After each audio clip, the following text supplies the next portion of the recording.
Alright, so with Saints Row 4 coming out, or Saints Row 4, if you saw the Hey Ash, what you playing thing, which I'm definitely going to put that below for this.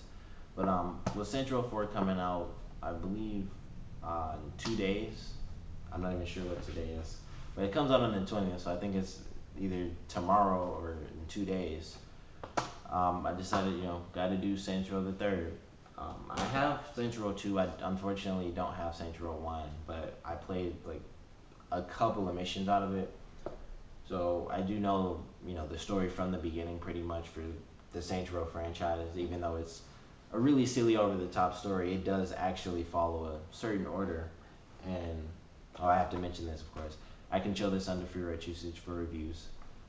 But for Saints Row the third, after Saints Row 2, the Saints have pretty much blown up into like a popular, you know, franchise gang. Like they're cool and they're on TV. They have comic books. They end up making they talk about making a movie and they start to make the movie in in like some DLC that they have for Saints Row, and it's just a fun silly game to play.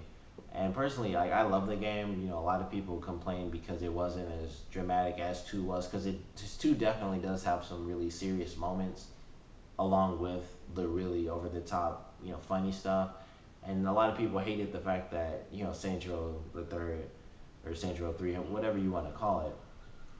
But, a lot of people complain about the fact that it was, it's so silly and over the top. And one thing that does happen, and there will be spoilers in this, Johnny Gat, he does die, like in the beginning of the game pretty much. And people hated that because Gat is a really cool character and he's a part of like all the main members of the gang, which are obviously you, Shondi, Johnny Gat, and Pierce.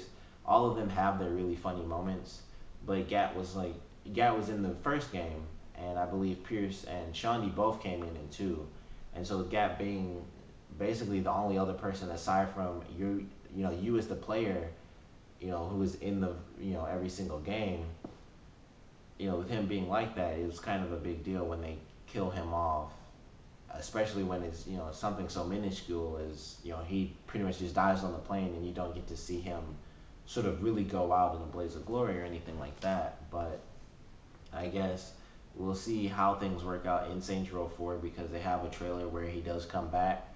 I'm sure it's not really him and it's just like in the machine or whatever, but however they play it, I hope they do it right because I know personally I'll be okay with it no matter what because I'm not really looking for an insane story. But if they're gonna have him in the game, or if they're gonna actually have that trailer, I'm hoping that they do actually put him in the game and it's not just like a costume and stuff. Because he does do a few things where it seems like it's just a costume of Johnny Gat in the cutscene, and like it's still you as the character, but it's just a Johnny Gat costume.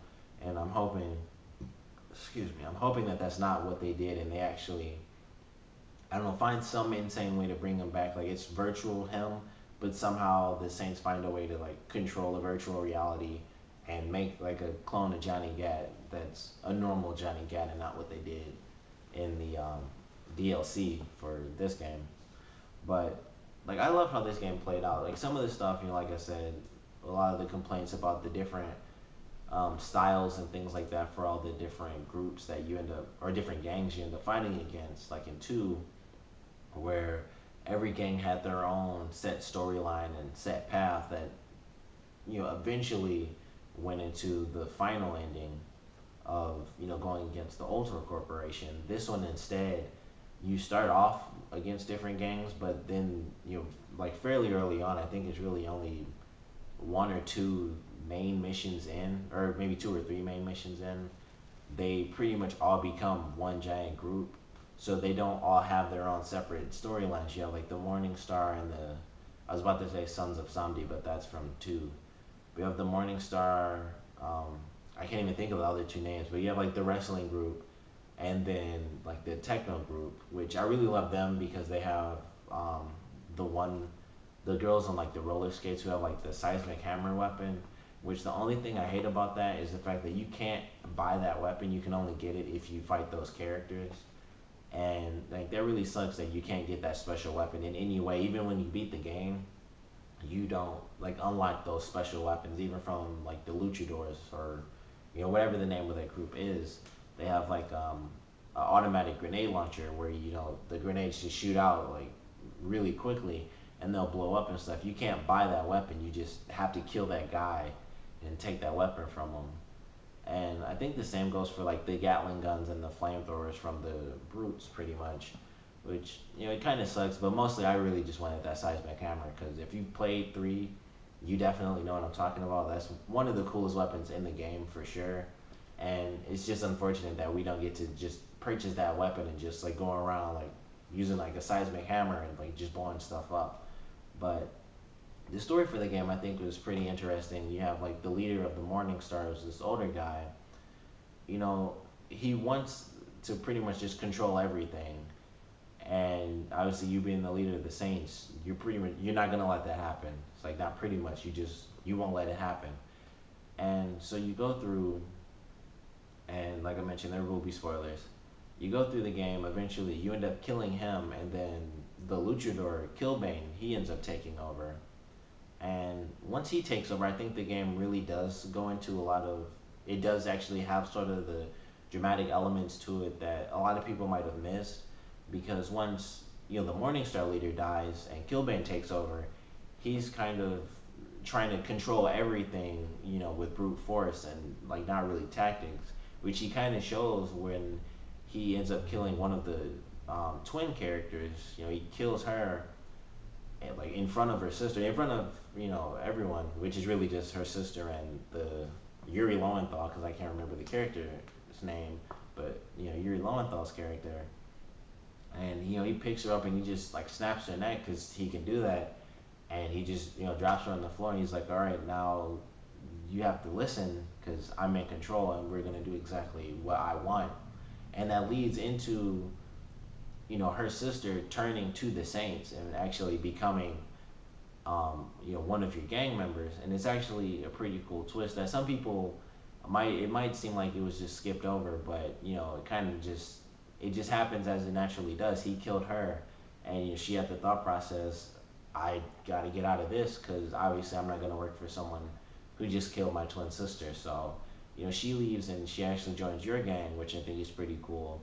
And then she helps you with the inner workings against Killbane and Yuri Lowenthal's character, so that the Saints can take over because like I said, she lost her sister, and obviously she lost the guy she was following behind, so she really has no reason to fight against the Saints when she could fight against the guy who ended up killing her sister. So it's cool that she ends up joining you. It's a nice little twist.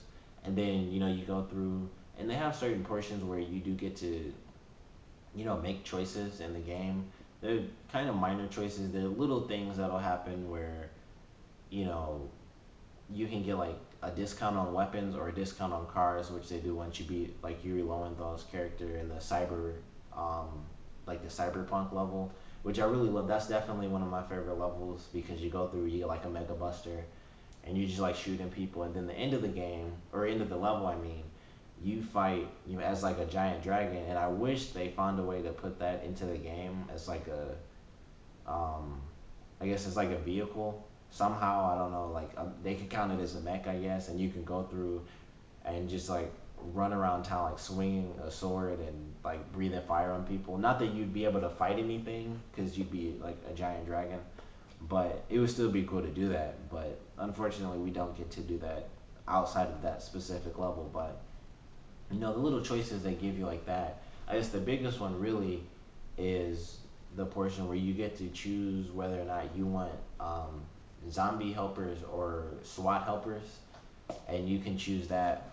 I can't remember exactly what you do in the mission, but it's like you take this tanker or something, and you can choose where to go with it, and you can get like, you can either get like a bunch of money or something. I think that's what it was. I think it was a different mission where you get the SWAT team, but you can get like, a ton of money and discounts on something else, or you can go ahead and, synthesize this product, and you can get like, helpful zombies who pretty much they come in a bus when you call them, and then they just get out and start eating people. And I think the first time I did it, I chose I guess it was either SWAT or zombies. I think I chose SWAT the first time, and then the second time I chose zombies because that's what I really wanted. So it's like I'll save, the zombies for the next time. But when you choose SWAT, you really get SWAT. Like they come in an APC and they'll get out with armor and assault rifles and they'll just like destroy all your enemies. The zombies are pretty cool, but they can get beat up fairly easily because they're zombies, so they're pretty weak. But little choices in the game are actually pretty nice. The end of the game gives you a choice, and I'm assuming that obviously based off of the trailers and the fact that it would just be crazy to go off one of the specific endings, that you go off what is pretty much the good ending where you save your team members instead of going after Killbane. So one of the things that I'm hoping for, even though I kind of doubt it will be in this game, is that Killbane does come back. And once again, like I said, I doubt that'll be happening. For one, this did start off as DLC, which is one of the reasons. Well, this one didn't, but I meant to say, four started off as DLC. So that's why I'm, you know, like I highly doubt that this, four will go right off of three and just go off with having Killbane in the story. And two, I feel like him going off could actually help them. Even if they thought about putting him in there, if they don't do it, they could save that for like Saints Row 5 or Saints Row the Fifth or whatever they're gonna call that one, and have that as the story where they do try to get revenge, and it could really play into the story and it could have a dramatic impact. Like older, or well, I guess just like Saints Row 1 and 2 for I believe Violet, who's the twin that ends up living, and they could have sort of an emotional story with her. But as for just this game, I feel like they're probably gonna go off of. Well, obviously they did go off of the, I guess, happier ending. I can't say good or bad ending, but the happier ending where you end up saving your team members. But you do get that choice, and it's pretty cool. And another choice that you get in the game is when you fight Killbane, you can either get Killbane's mask or get the Mega Fists, I believe. And if you're playing through the game for some reason you haven't beat the game a million times already, or at least once, definitely get the Murder Fist because those things are amazing. Like getting the mask literally does nothing. It's a mask and that's it. You unmask him and he's like dishonored, but that's about it. But if you leave his mask on and he gives you like the Murder Fist, you get a weapon, or Mega Fist, Murder Fist, whatever they are. They make people explode when you punch them. So it's like you just punch them and people just explode, and you can punch cars and like knock cars through the air. And that was one of the things they showed in the trailer. And I wish they had this where you could get all of the unlockables in the game. Like once you beat it, or do a specific thing where you can get all the unlockables anyway. But unfortunately, they don't do that. And that's one of the bigger options that you get to choose between, like the mask or a brand new weapon that's insanely powerful. And then they have the other portion where you get to choose. You can choose vehicles. It's like you get two vehicles, and then I believe weapon upgrades, which was I want to say like C4 upgrades or something like that, where you get explosive detonators. But you get to choose between like the upgraded tank, which is pretty cool, the like basically flying motorcycle, which is even cooler, and then there's something like weapon upgrade, I believe. But you get that option, and then you go through, and there's something else you get when you, depending on the ending you choose, you can get an extra mission in the game, which is also really fun. And it's just the little choices, they do have a pretty cool impact on the game. Unfortunately, like I said, you don't get to have, like even if you beat the game, whatever you chose, that's just what you have. Like I can't do my first playthrough with the Murder Fist at all because I didn't choose them unless I actually buy this thing that they have online. Or it's like regardless of what you chose, here's everything that you could have unlocked, and you just have all of it at once, which is something for Central 3. They do that a lot. They have a ton of downloadable content that you can buy, and I did end up buying the season pass after I think the first DLC came out, and that was because I really wanted the DLC for the game because they had some cool stuff. And I think the first one was the like Genki Bowl, so obviously that's based off of the Professor Genki, like the murder murder time stuff, but it's a little bit more advanced. Like it's a lot crazier, and you have a level where you actually drive Genki to a certain destination, and it's like if you run over enough people in sequence, you get to set off flamethrowers on the car, and you get to keep that car once you beat the like all the missions in the game, and it's pretty. It's actually a lot of fun little cool missions, and like I said, you unlock the car, and you unlock some other stuff too. Um, you unlock a giant ball of yarn. That's probably the craziest thing you get to unlock.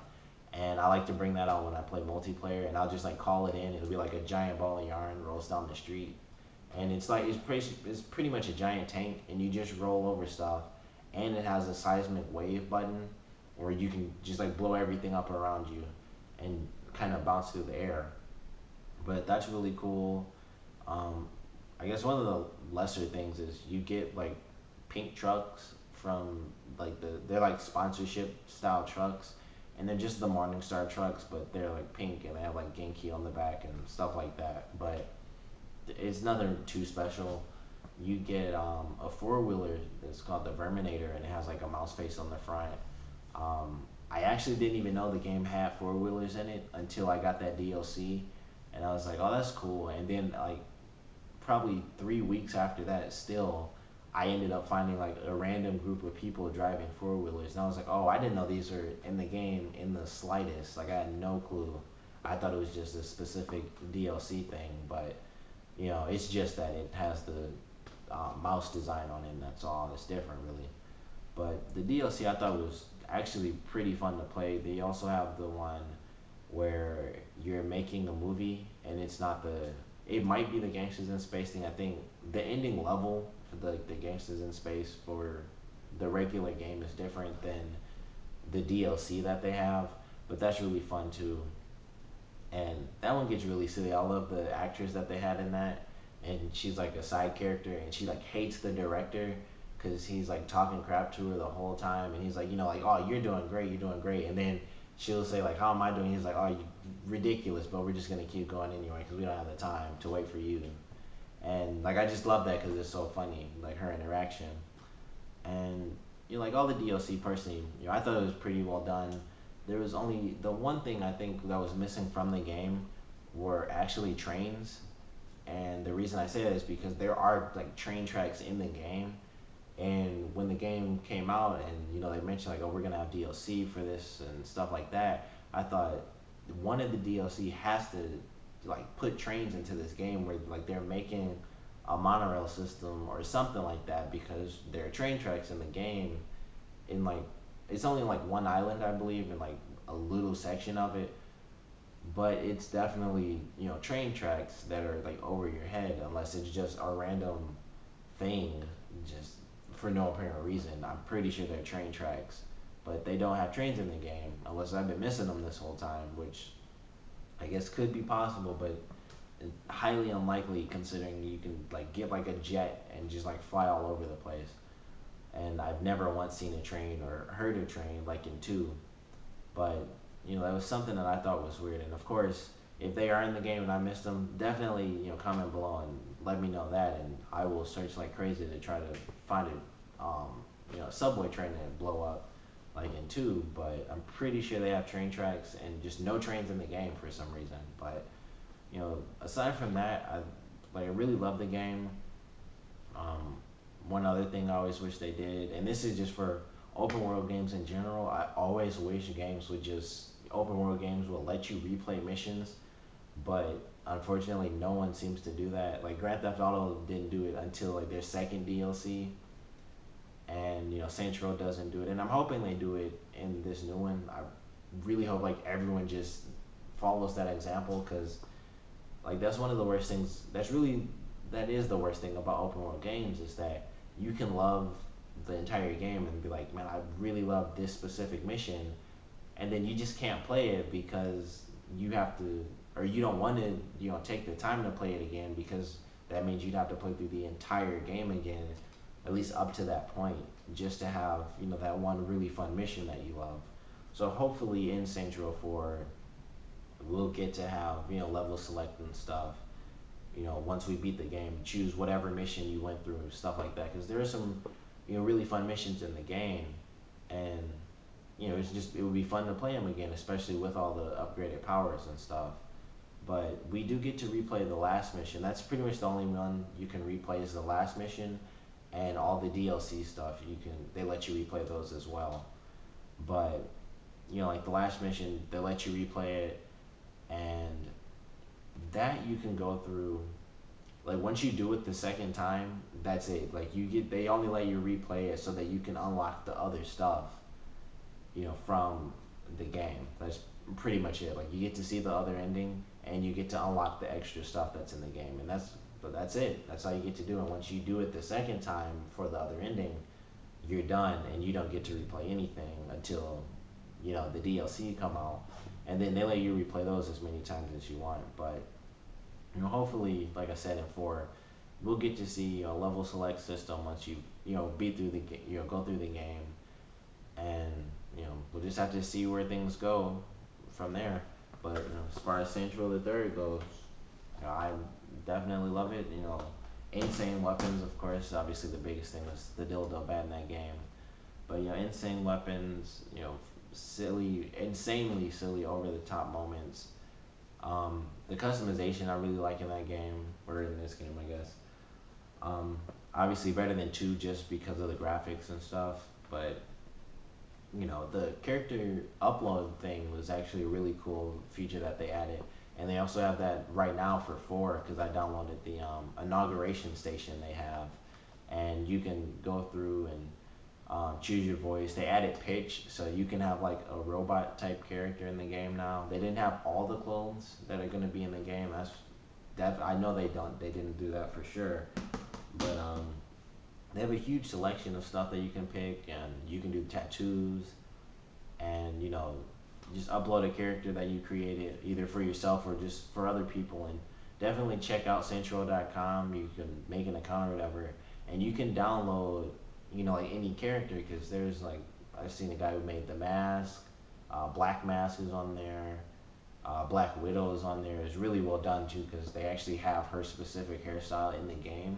So someone made Black Widow.